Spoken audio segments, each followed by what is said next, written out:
Hi beauties, it's the Red Diva and welcome to my channel. Today is a very, very special Thriver Thursday episode. We are recognizing World Cancer Day, as well as the fact that I just celebrated yesterday my 13th Cancerversary. Yay! Now, I know a lot of you might be thinking, okay, you actually have like a celebration because you had cancer? I don't get it. Well, a lot of us survivors, we really count our blessings for being able to still be here. And we have seen friends come and go. We've seen loved ones, and family come and go.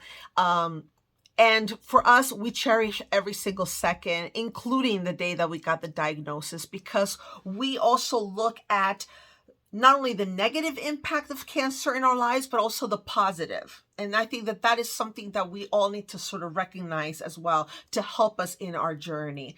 So in doing that, I didn't want to be celebrating by myself, of course. I have a lot of friends that are survivors and warriors, and I would love for you to be one of them today. Her name is Vanessa Giliotti. She is a 19-year, you heard that right, 19-year, stage 4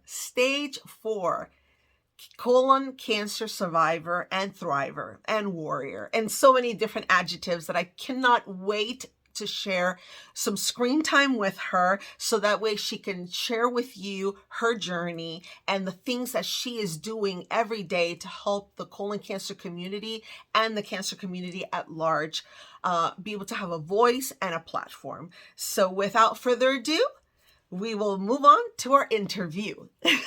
So before you go though, don't forget, if you like the Thriver Thursday series or any of my wig, makeup, or lifestyle content, don't forget to subscribe to the channel and leave a comment and a like and hit the notification bell so you don't miss any of our special videos. Without further ado, here's Thriver Thursday. We're ready to start the show. 3, 2, 1, let's go.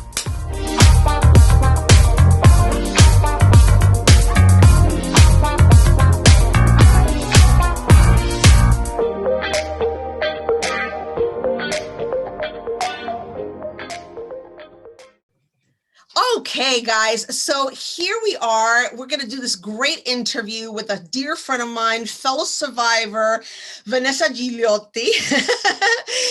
And she is a 19-year survivor of colon cancer. And I would love, Vanessa, first of all, thank you so much for joining me today, being a part of this special Thriver Thursday. Since last Friday was World Cancer Day, and yesterday was my 13th Cancerversary. Yay!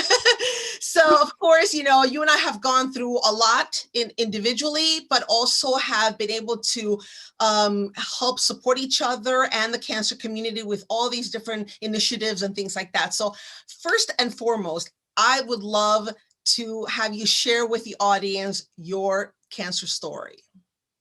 Thank you so much. Thank you for having me, and thank you for giving me this opportunity to share my story. And I think, it's not right. I'm a 19-year survivor. I was diagnosed with stage 4 colon cancer in 2002.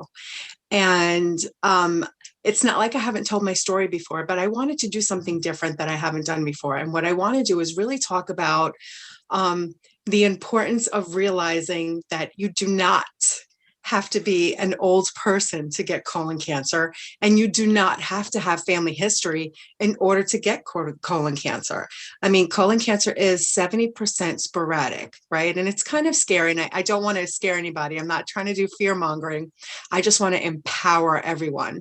And I want you to know that you do not have to have family history, and you do not have to have like a genetic disposition like Lynch or BRCA or FAP, and there's a couple of other ones, in order to be able to get colon cancer.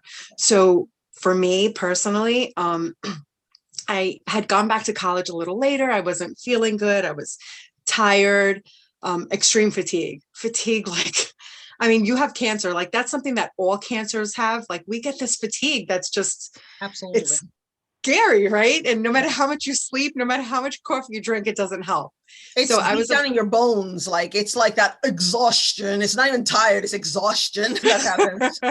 it's like dramatic exhaustion, exactly. So that's what I was going through, that along with extreme bloating and a lot of pain in my abdomen and gut, and especially on my right side, and nausea. Like you just smells. It's worse than being pregnant. Like, imagine being pregnant. If anyone out here listening to this has been, it's 10 times worse than that, the nausea. Like, you smell something and all of a sudden the nausea is just, it's horrific. So anyway, I finally did get diagnosed in the emergency room when they thought it was a burst appendix. And they also, when I kept going to the doctors, I kept getting misdiagnosed all the time. So they thought I needed to eat healthier.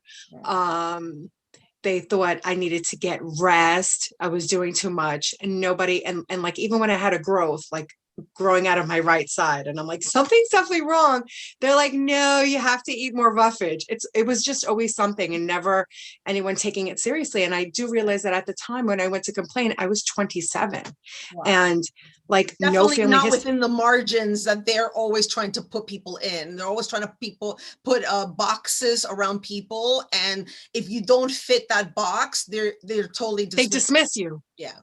Exactly. And I think that's the problem, is that I was 27 and I had no like immediate family history of colon cancer.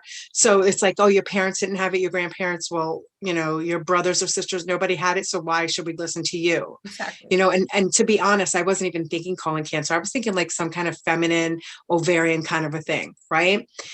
So anyway, when I was finally diagnosed, it was almost a relief, like, scary to say, right? But it was like, okay, this is what's wrong with me. And then, you know, you go through the whole process. Like, they didn't think chemo would be effective at that time.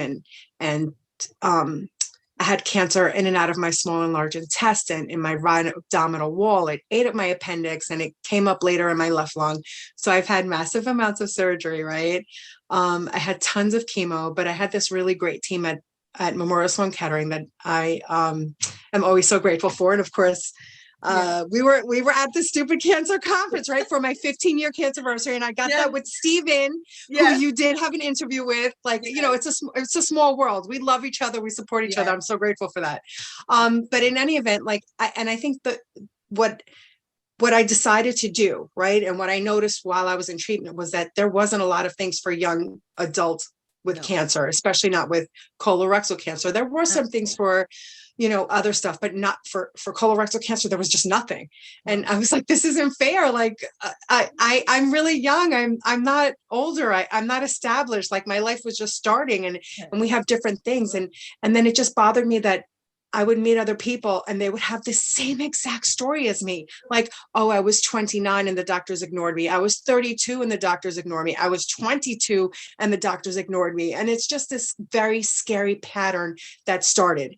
And I realized, like, this is a great opportunity for me to give back to the community. And really, you know, I'm a born and raised New Yorker, and being like half Hispanic, like, that's it. We know how to use our voice, right? And we're fearless. And I love that about my heritage. I love it. And I decided to use that. And everywhere I go, all I ever do is talk about the fact that you don't have to have a family history. Family history is exceedingly important.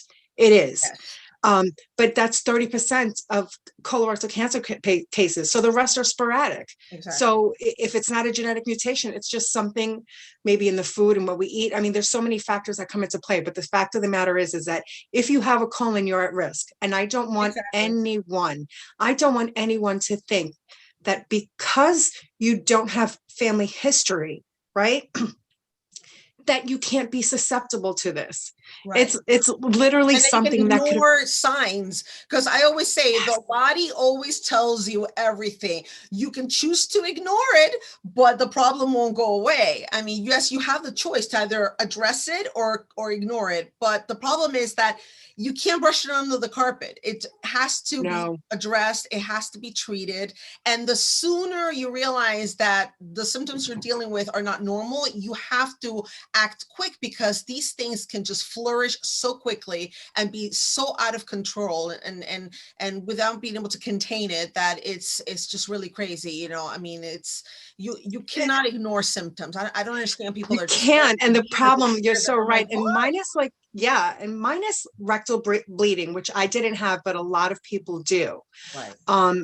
Minus rectal bleeding, a lot of symptoms of colon cancer are just like anything else, right? Like you can have an irritable bowel, like you ate something that didn't agree with you. You have But the imagine burns, that. or the constipated, or this or that. Yeah. Like one extreme to another. Like I remember going from one extreme to another, and it's like, what is going on with me? And I do know that I just want everyone to realize that sometimes if you have something that's a little more persistent, if you have that, like, something's not right in my gut, like something doesn't feel right, and that happens more often than that, then go and get yourself checked, because even if it isn't colon cancer, maybe it's something else. And I just want everyone to be their best advocate and realize that knowledge is power. And I want everyone to be aware that you can get colon cancer. And worst case scenario, you go to the doctor and because you're not feeling well, do not take no for an answer. Like, don't. If you're not going to the bathroom and you haven't gone to the bathroom in 3 weeks, or you go once every 2 weeks, that's not normal. And especially if there's blood in your stool, that's like immediately go to the emergency room. And the pain and the fatigue, the bloating, the nausea, like all of that. And I just want you to empower yourself. So with that, right? So this is why I'm so excited about today. So this is like, you figure 19 years ago, I was diagnosed, and then 14 years I've been advocating, right? And I've done most of it with Colorectal Cancer Alliance. And they're like my home away from home. And home of the blue. Right. So they totally came up with this new they came up with a new campaign, right? And it's called Op 45. And what it's about is the United States Preventative Task Force, which is USPSTF. It's like a tongue twister, right? A mouthful. It definitely is. So they've lowered the colorectal cancer screening age to 45, which is huge, because it's always been 50, right? And although 45 wouldn't have helped me at 28, the thing is that we've been fighting for this so long. So this is a huge step in our fight to get the general public and to get general practitioners aware of the fact that not everybody that goes for colon cancer screenings should be old. If I have symptoms, you should send me for a colonoscopy, period, regardless of age. And so that's why this is so important. So in order to get like this going on a national level, right? The Colorectal Cancer Alliance wants, they want people to help kind of have every single medical provider, whether you're in the private or public sector, to kind of sign on board and should start screening all people for colorectal cancer at age 45. I mean, every single body across the board, across the nation, whether you're financially wealthy, whether you're struggling with money, whether, you know, you're dark skin, whether you're light skin, no matter what, a man, woman, no matter what it is, we want everybody screened at age 45. And I think the best way to get this done is to make sure that all insurances are covering this, right? So with the Alliance, so I'm a part of the Never Too Young advisory board, right? And it's so exciting because we are going to basically urge the companies, both private and public, like I said, to adopt the new screening age of 45. And we're going to do this by reaching out to our own insurance companies. So we're asking all volunteers, we're asking patients, thrivers, caregivers, we're asking lay people, we're asking you if you have time, anyone watching this, if you have time, we'll have, you know, links in the description. We urge everyone to call your insurance providers and ask them, say, listen, do you know that this is what the new screening age is, and this is what's recommended? Are you going to be covering this for your patients? And if not, why not? And then you kind of give a reason why. Like I would give my story. If you gave it, you would give the story of your sister. Exactly. She was diagnosed when she was 35 back in the late 90s. And unfortunately, by 2003, she passed away at age 40. And so this was, just 1 year. She passed away 1 year after you got diagnosed, but she had been dealing with it for 5 years. And of course, back then, it was even worse in the sense of making that connection between a young person and all the different signs that were and arrows that were pointing in the direction of colon cancer. So 100%. absolutely. I mean, we've gained traction, obviously, in the last 20 years. We really have, Yes. but there's just still so much ignorance, and it's not meant to blame anybody, but the reality is that it's just a combination of everything. It's not just one single thing that is to blame for the fact that the age is not being recognized, and that it should really be starting age 30. I mean, because there's so many early 20-year-olds, that have been getting diagnosed with all kinds of cancers. There are late teens and early 20s all the time. They're diagnosed with breast cancer, with everything. So it's really something that it's not going to happen overnight, but I believe that we are going in the right direction, but we do have to big time screws and urge people to make the changes that we need to see. It is. And like I said, so Op45 is this amazing campaign. And so we're urging everybody to do it. So we're going to reach out to our own insurance companies, right? And we're going to do that via phone calls and social media. And we do provide at the Alliance, we provide scripts to help you put together a social media post or to call the insurance company, right? And if your insurance company is already signed on, like I will say, I am so proud as New Yorkers. New York, for Medicaid and Medicare, do you know they already signed on and they will already cover you if you are 45 years old and want to go for a colorectal cancer screening? Like, congratulations. I had mine, yes, I had mine about, I would say 5 weeks ago. And I had it's supposed to be like every 3 years, ideally, especially because I come from a family where I also had an uncle that had the colon cancer as well. But I had skipped an extra year. So hadn't done it in 4 years. And it was because of the whole COVID situation, Which put a lot back, right? And now we have to move forward. A lot of cancer screenings have been left behind in terms of people wanting to schedule those procedures. But I can tell you from my own experience that it is a very simple process, to get a colonoscopy. I actually do colonoscopy endoscopy. So I do like both the same day. And, in this way, they make me take a nice little beauty nap. By the time I wake up, I'm like thinking, where are we going to go eat? Because I haven't eaten anything in the last 36 hours and I'm starving, So really, that's the best sleep, right? It's the best sleep ever. And then the best hunger that comes from like almost wiping that slate clean, because when you have to go through the whole literally the day literally before, wiping it clean. You are like fantastic. And if you've been kind of not eating right and you've been kind of like sliding on your diet and stuff like that, that colonoscopy prep is so fabulous. It's a nice little jump start, right? Yes. I know every time I get my colonoscopy, I definitely eat good for like the next 2 to 3 weeks because I'm like, no, my colon is so clean. Let me keep it clean. Exactly. But, and then forget about it. Forget about it. We live in New York, right? Forget about it. Forget about it. Exactly. So for Op45, so not only do we ask you to call the insurance and we give you scripts to be able to do that, but we're also asking people to share their screening stories. So I know that you have your screening story. And if you would mind talking about what they found and how you actually prevented yourself from getting colorectal cancer, I would love it. Absolutely.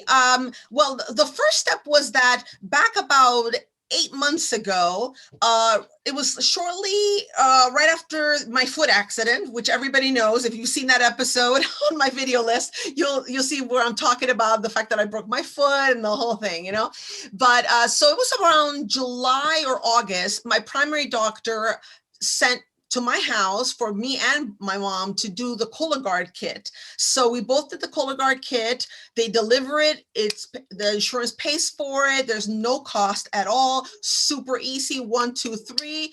And then they come and pick up the box. They shipped it out, and both of us came back negative. So that was obviously a good thing in that sense, you know, because if there was any blood in the stool and stuff like that, that would be like the first step to knowing that something is not right. But even so, even though that came back negative still, because it had already been 4 years since my last colonoscopy endoscopy, my gastroenterologist went ahead and ordered for me to do endoscopy and colonoscopy. And so I went ahead and did it. And thank God I did, because they had found 3 precancerous polyps, which they removed. And of course, you know, you're asleep when they do that. So there's absolutely no pain during the procedure because you're completely asleep. And there was no after symptoms in terms of like after the procedure. There was nothing wrong. There was nothing that I had to deal with, no side effects from having had those things removed or anything like that.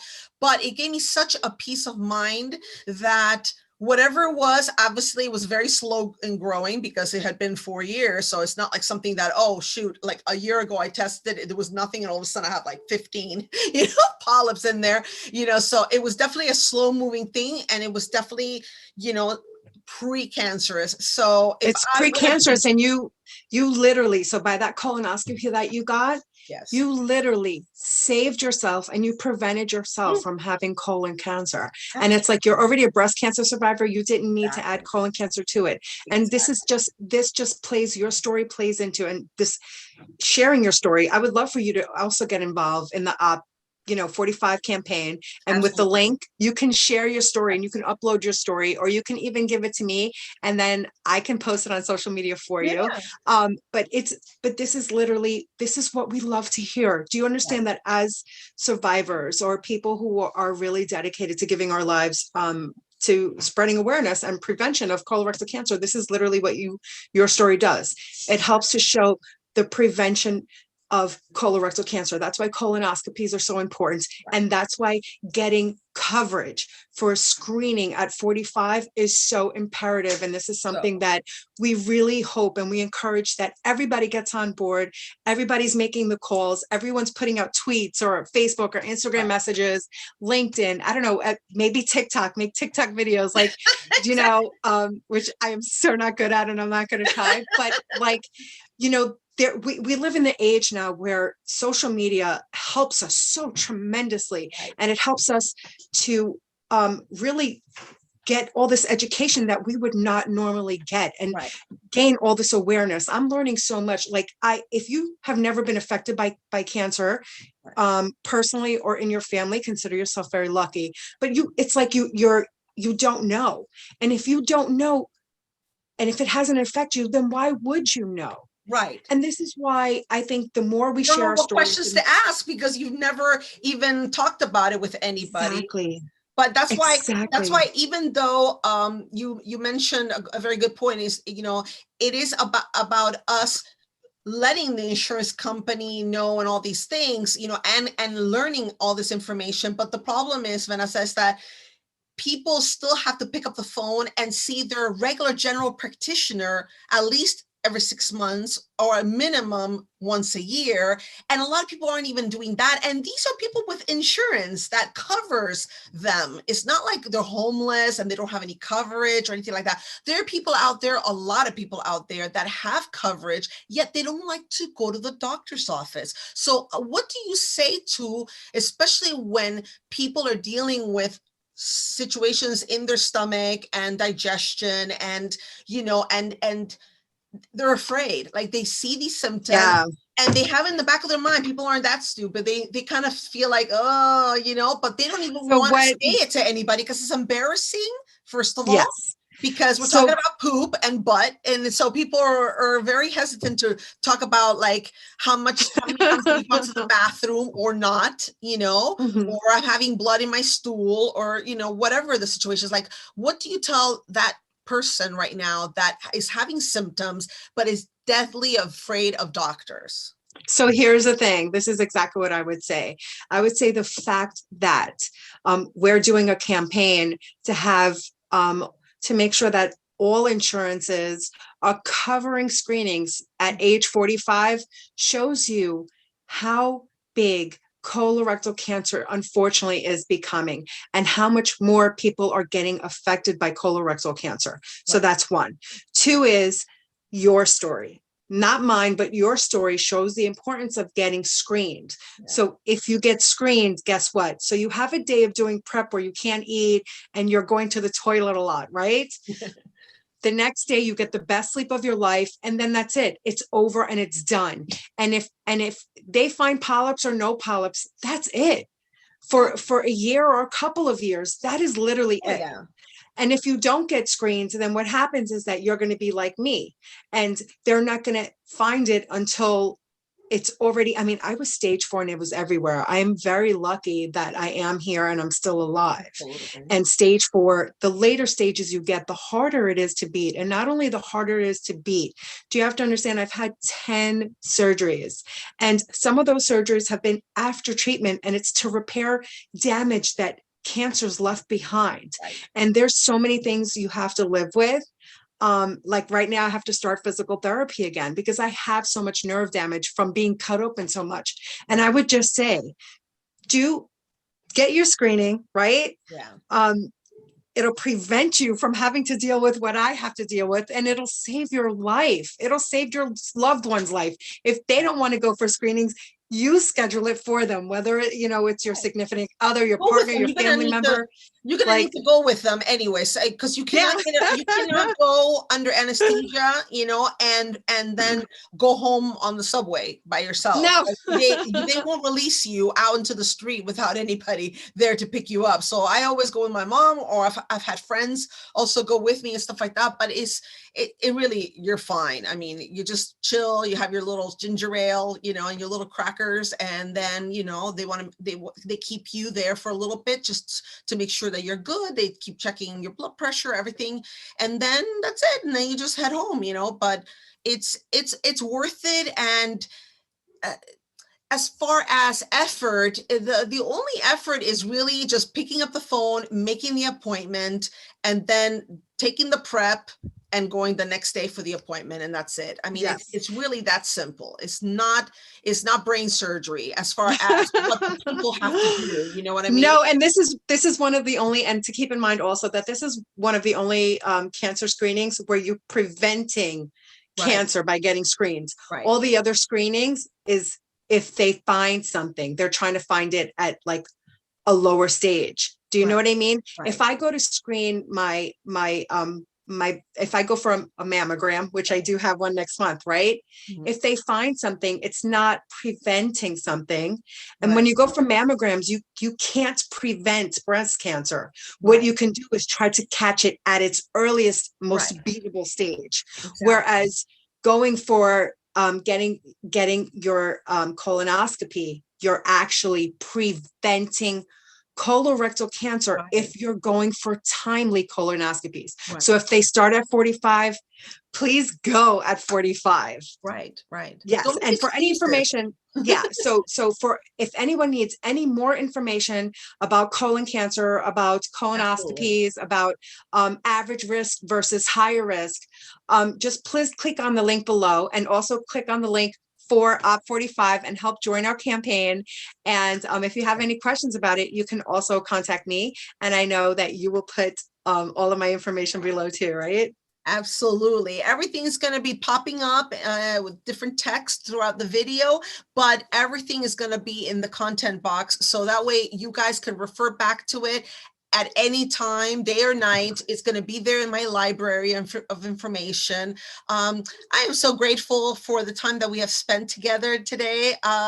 You are just one of my very, very best survivor warriors, and we met quite a few years ago. We've attended a lot of different New York City events. Time flies. I mean, it really just feels like it was yesterday, and but I really love you so much. And it's you sharing this day with me is more than I can ever say in words. So I really appreciate it. And I'm here for you. And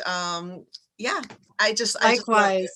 Thank you so much for this opportunity. Thank you for helping, for me being able to come on your show for your Cancerversary, because that's such a huge deal. Thank you for letting me share a bit of my story and for Absolutely. what I'm working on this year for Colorectal Cancer Awareness Month. And Yeah. I can guarantee you that you're definitely helping out tremendously. And my pleasure. you know, that I think as survivors, we should always give back, and you absolutely do. And the fact that we both love makeup and beauty products, like, come on. It's like a dream come true. And I'm trying to get you to start fashioning these wigs too, right? I mean, I definitely need to. You Thank have you to come so much. over and we have to have a play date so you can try on all my wigs and see yourself as a redhead. Okay. No, but what I definitely want to do is I think as long-term survivors, we're definitely have to come up with something and maybe have more guests on and do something in the future. Absolutely. Absolutely. Yes. Absolutely. Okay. The door is always open for you, sweetheart. Okay. Thank you for everything. Bye, everybody. All right. Have a great one. Okay. Bye. Bye. All right, guys, thank you so much for spending my 13th Cancerversary with me. A huge thanks again to Vanessa for spending that day with me and sharing her journey on this special Thriver Thursday episode. All her information and contacts will be in the drop-down menu. Please don't forget to subscribe to the channel, hit the notification bell, leave a comment and a like, and we would love to hear all about your journey as well. Sending you guys lots of love. Hope you're spending a wonderful rest of your Thriver Thursday, and I will see you soon. Take care. Bye-bye.